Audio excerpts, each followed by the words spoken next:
Male Mego, y'all. I am New Pharaoh, and welcome to New News with New Atu. Now, today we're going to be talking about how to trust yourself. This is a couple of things that I do in order to learn how to trust myself a little bit better. This initially came from a couple of comments that I read on Instagram talking about whether one can trust themselves to own a firearm or not.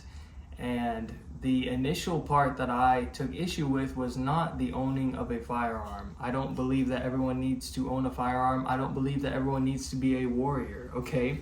I have said many times on my channel that there's room for everyone within this new world.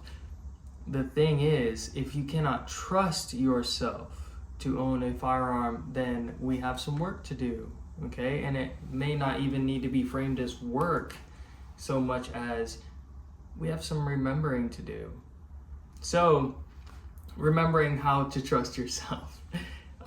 Step one is grace. So I was actually supposed to upload this video like 3 days ago, but I didn't upload it because I didn't put it in my notes. I got tired, I work a job, I've got a dog, I've got things going on at the house, I've got dreams that I'm trying to chase, and it's very easy to get caught up in all the distractions and not do what you were saying that you were going to do. And I think that's the number one step to trusting yourself.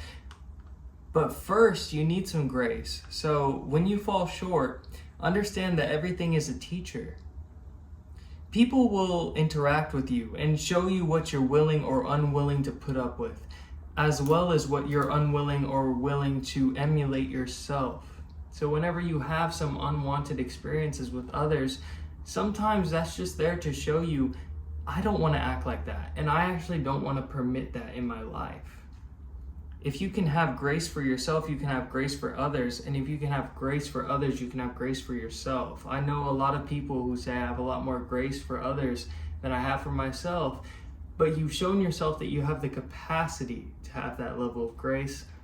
So it's in the practicing. It's in what we're doing actively throughout the day, what we're intentionally putting upon ourselves. Because if you sit in meditation at all, you understand that a lot of thoughts are not your own. A lot of thoughts are what we call the monkey mind. Racist check, just kidding.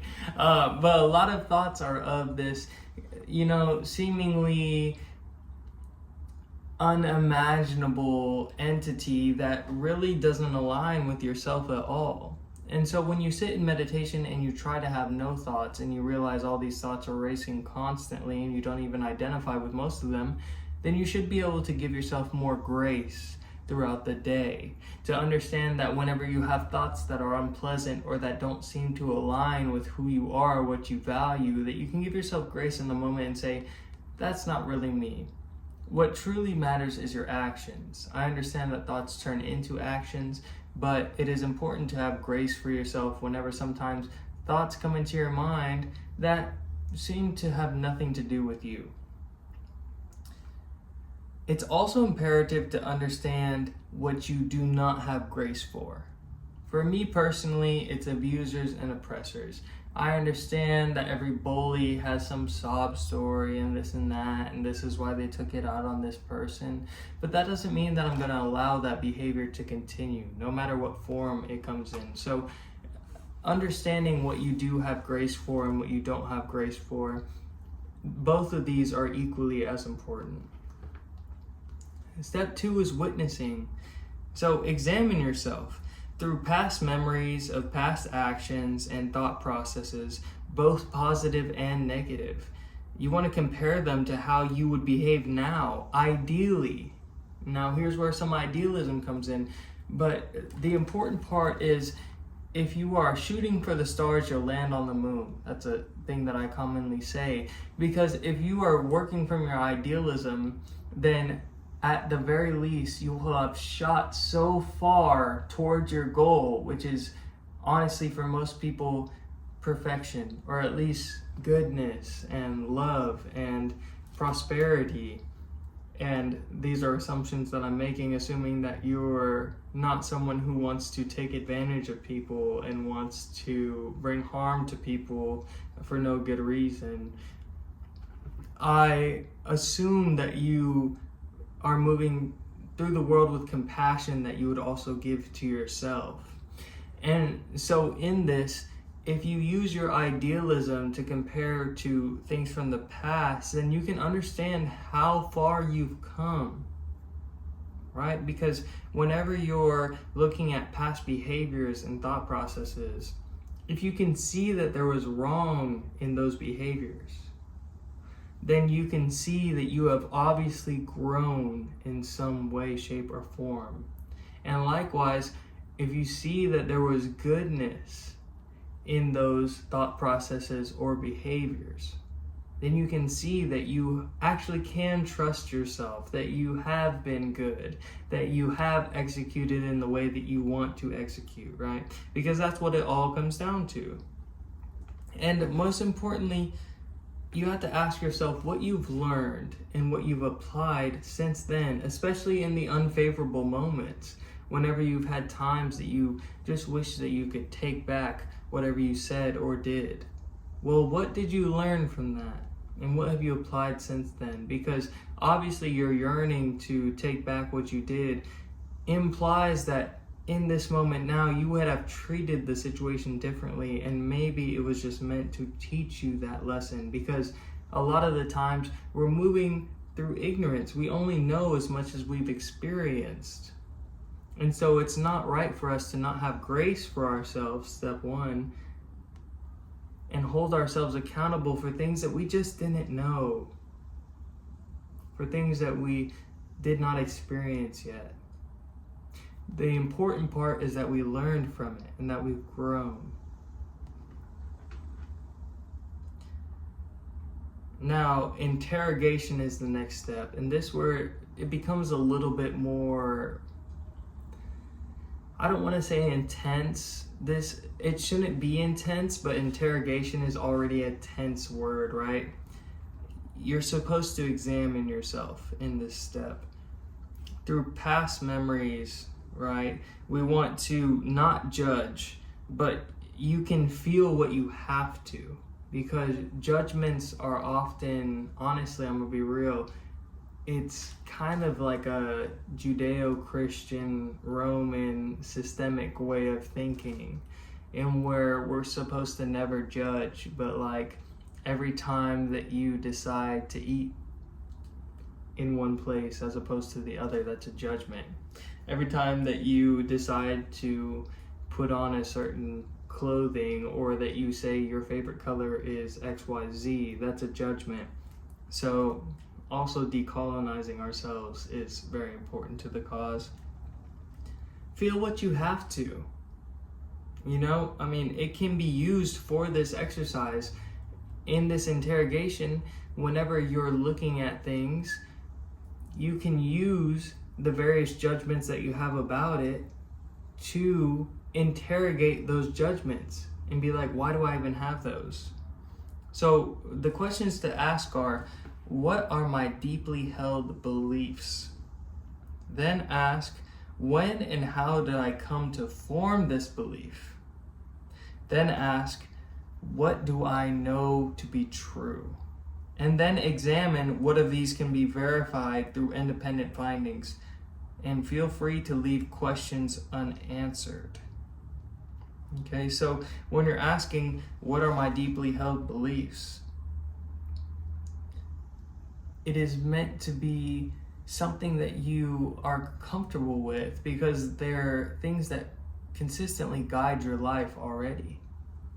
Your deeply held beliefs are the reasons that you present yourself the way that you present yourself, the reason that you move through this world the way that you move through this world.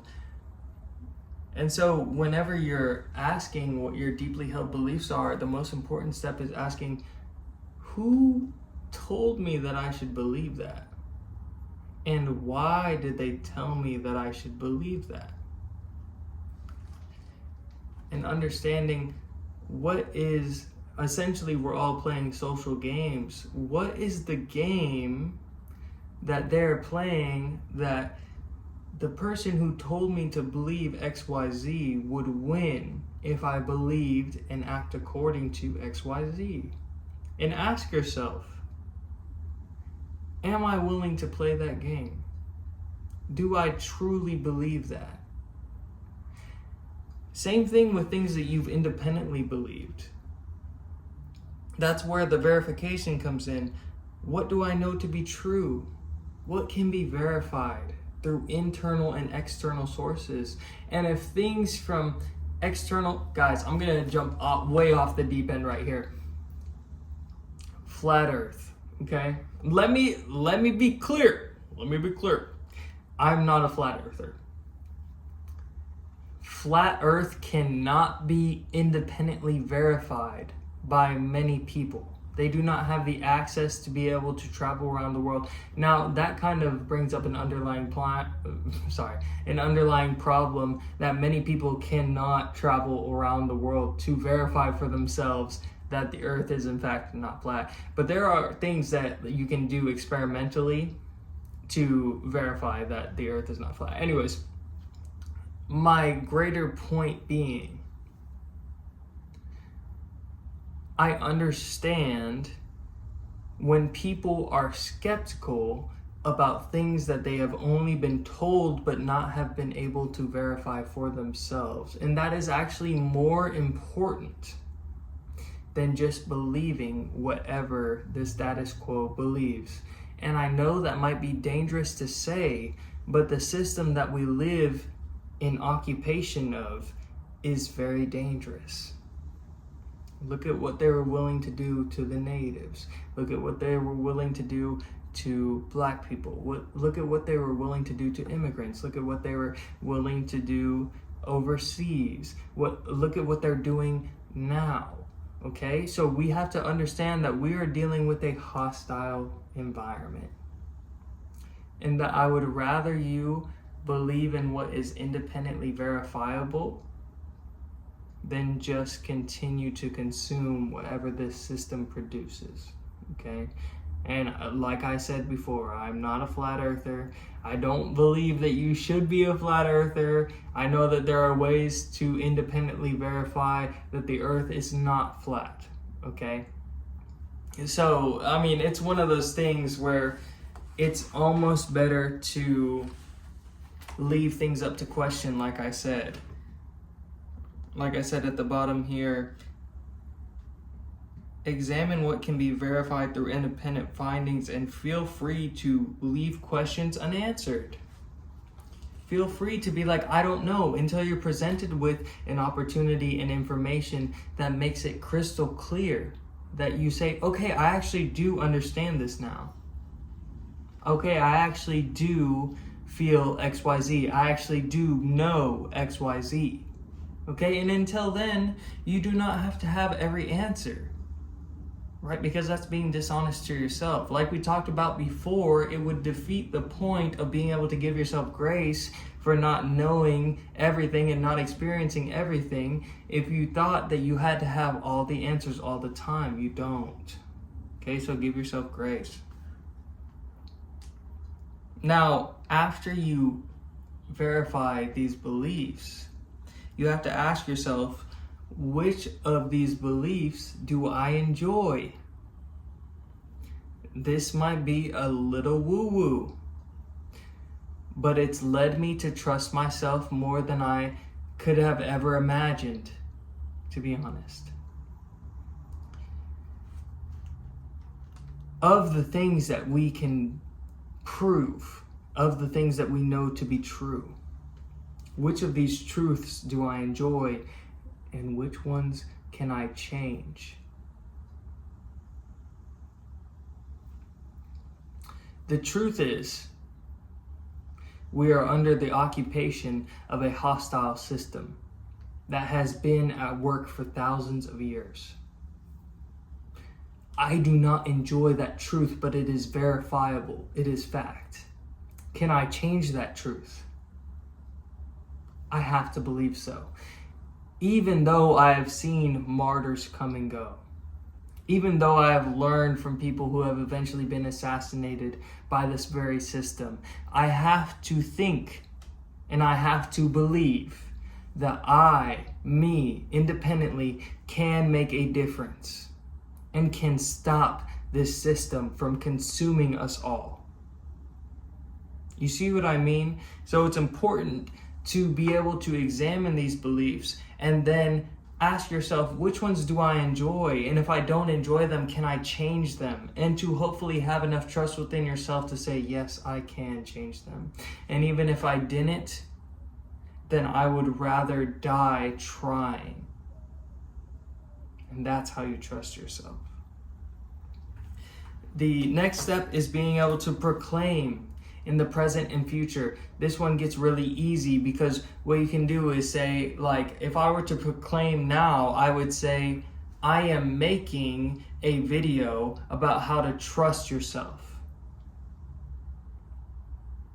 And I am in the moment making a video about how to trust yourself. Then, once you've gotten good at that, like I was in the garden the other day pulling up grass, which I consider to be weeds from the garden because it doesn't offer anything to any of the wildlife around me and kind of just steals nutrients from the flowers that I put out for the pollinators and, you know, the grasshoppers and all the things. So when I was doing this, I was saying, I am pulling grass from this whole garden bed. Because I was reaffirming to my mind that when I say something and think something, I do it. I follow through, which is an easy way to trust yourself. Because the more that you experience yourself doing the things that you say you're doing, the more that you trust yourself. Obviously, like you can think of it in external points of view. Like if someone told you that they were going to do something and they did it, and they continue to do that, then you would trust them. And if they didn't do it, even if it's understandable, then you would lose a little bit of trust. Like the next time there'd be a little bit of like, oh, but it might not happen, right? And your brain works the exact same way, but for you. And so what you can do is you can build this into the future. In which case you can say, I'm going to wake up at this time. And then when you say that, you better do it, because that's how you trust yourself. And it teaches you not only to do what you say, but also to only say what you're going to do. You see what I mean? So if you know that you're not going to wake up at this time, you don't fucking say it. You see what I mean? Because it teaches you that, one, you can't trust yourself. You can't trust what you say or think. But two, what's the point in saying something that you're not going to do?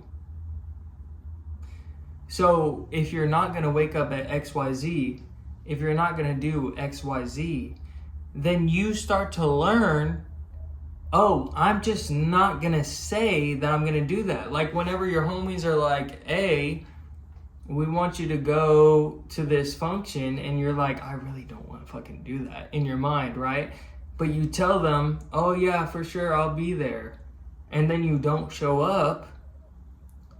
Your brain, after doing this, proclaiming what you're actually going to do, it starts to be like, instead of being like, oh yeah, I'll be there, it starts to be like, actually, I can't. I got this going on, I got this going on. This is why I'm not finna pull up. This is why I'm not going to be there. You see what I mean? So you start to live in more authenticity and truth no matter what. The next step is half-assing. Okay, so we call this half-assing because you say you're going to do something. You start to do it, you realize, damn, that's a lot. What you can do is you can half-ass it. So you say you want to start drawing more. You start drawing, you realize this is boring, it sucks. But you still take out a pen and a paper and you draw, right? And you draw just a sketch. You thought that you were going to draw like your next masterpiece because that's just, you know, you think grandiose and shit, okay? You sketch. And then the next day you come back and you just sketch again, you know, maybe 5, 10, 15 minutes. Sometimes you might finish the damn thing, okay? But then you come back to it, you realize this isn't finished. You start to sketch some more. That's the power of half-assing, okay? Because then eventually you look back in time and you realize, okay, I didn't get it all accomplished in one step, but I've gotten way further than I ever thought I would because I took it a bite at a time. And maybe instead of half-assing, we should call it a bite at a time. You know, a bite at a time. So yeah, I mean, I think half-assing is like one of the most successful things you can do to learn to trust yourself, because then you get to look at your progress over time, right? And be like, whoa, I am way further than if I would have just given up, which is the most important part, because how can you trust yourself if you just give up? You know, it's one of those things. And then the final thing is asking yourself what's necessary, which kind of plays into the interrogation part, where it's like, what do I believe because somebody has told me to believe it? I think I need to wake up at 5 a.m. to be successful. Why? Because I saw some fucking influencer say that I need to wake up at 5 a.m. to be successful. When I wake up at 5 a.m., I don't know what to fucking do. I just sit there, I do the same shit, doesn't matter, right? Ask yourself what's necessary for you, because you're not performing for anyone. You're not trying to put on for anyone. You're trying to trust yourself more. So what is it that what boundaries do you have? What is it that you can or cannot live without? And then I think you'll be surprised by how little that truly is, which comes back to my main point. In the comment section, they try to make it so I was presenting this point as though like everyone needs to own a firearm. I don't give a fuck. I don't give a fuck. I've stated it on this channel many times. I will be the warrior whether I am alone or with everyone at my back. You feel me? If everyone's in front of me or if everyone's behind me, because that's just the ground that I stand on. That's just the understanding that I have about myself and the situation we're in.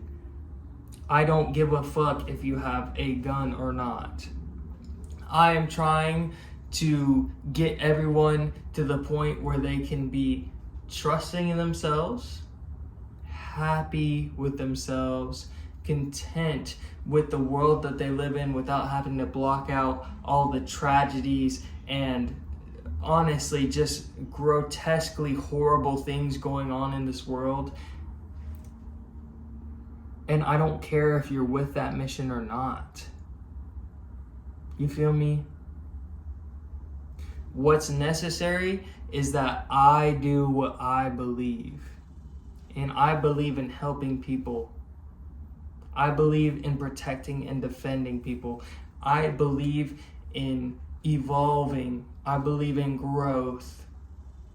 I believe in love, true love. Not just let you do whatever because you want to love, but love like authenticity, like I'm gonna be honest with you and I expect you to be honest with me type of love.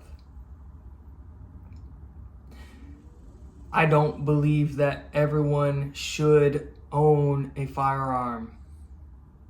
In my utopia, we actually get rid of all the guns. We do our warfare strictly with blades, with skill, with a finite number of people who have trained to hone the skills to be able to look a person in the eyes as they kill them. That might sound brutal, but it is nowhere near the brutality as blowing up a children's school or an all-girls school or famine in a country that you've never been to, or looking through a screen while you blow some people up who you'll never interact with.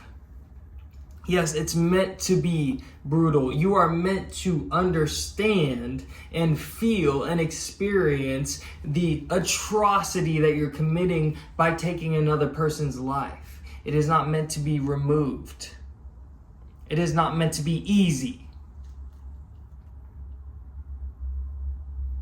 And same thing with animals, which is why I feel like we should go back to a more simplistic way of hunting. I do think archery is more of a skill that is to be permitted. but I don't believe everyone should own a firearm. I do believe that everyone should trust themselves enough to be able to own a firearm. You see what I mean? So that even if you didn't feel called to own one, that you would trust yourself enough to be able to own one. I don't want you to be limited in any sense of the word. I want you to be your best self. I want you to be honored and honor yourself and honor others. I believe in honor. Okay, so I hope that you enjoyed this video. I know I ranted a little bit, but I hope that it, came out smoothly. Probably not going to edit too much, I'm not going to lie. If you made it to this point in the video, thank you so much. I love you. You my tribe, for real. And if nobody's told you today, or if everyone has, it doesn't matter. I'm still going to tell you that I'm proud of you. I love you. And I trust you to keep being your best self. And as always, God bless, while love, doth guide, and be new, or whatever you'd like to be. And I will see you all in the next video. Thank you for tuning in.